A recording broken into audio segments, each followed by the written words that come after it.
Hi guys, आज हम करेंगे ट्रेड रिसीवेबल टर्नओवर रेशियो।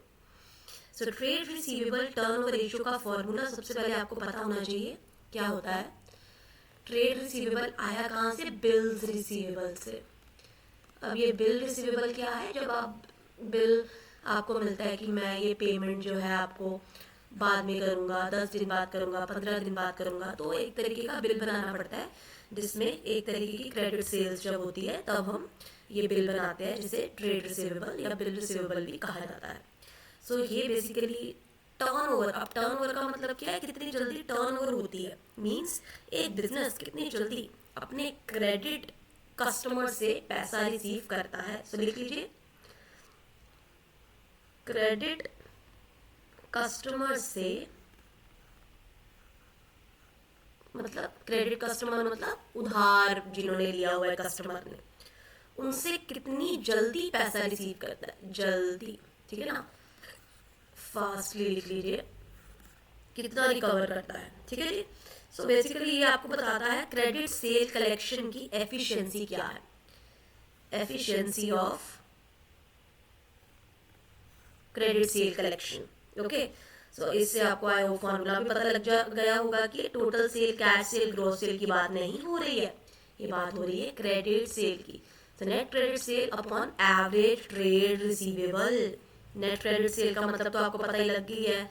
अगर कोई अब नेट का मतलब क्या, जिन्होंने पैसे दे दिए उनके माइनस कर दो, क्योंकि हम यहाँ पर सिर्फ क्रेडिट सेल्स लेनी है। और एवरेज ट्रेड रिसीवेबल का मतलब क्या है? Opening debtor plus closing debtor divided by 2। ठीक है जी।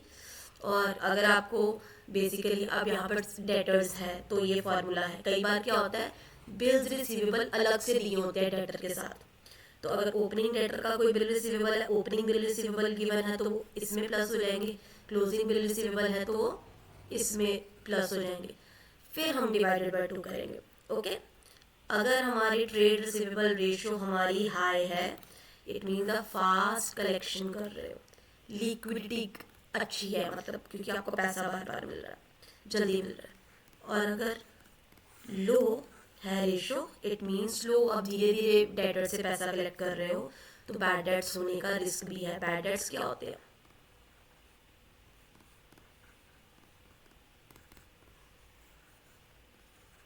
बैड डेट्स क्या होते हैं?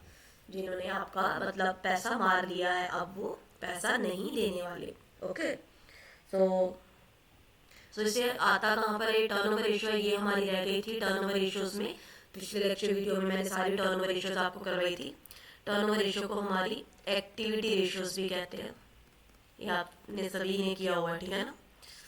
सो अब इसमें जो है आपको बेसिकली डेज में भी ये बताते हैं। इस फॉर्मूला के बाद एक फॉर्मूला होता है कलेक्शन पीरियड का, कि कितना टाइम लगा आपको पेमेंट कलेक्ट करने में।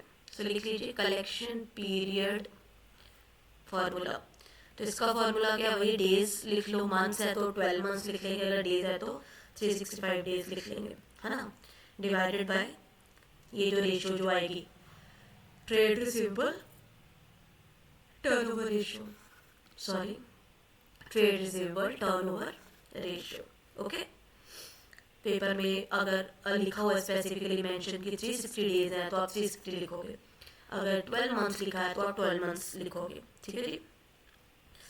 सो I hope that is clear to you.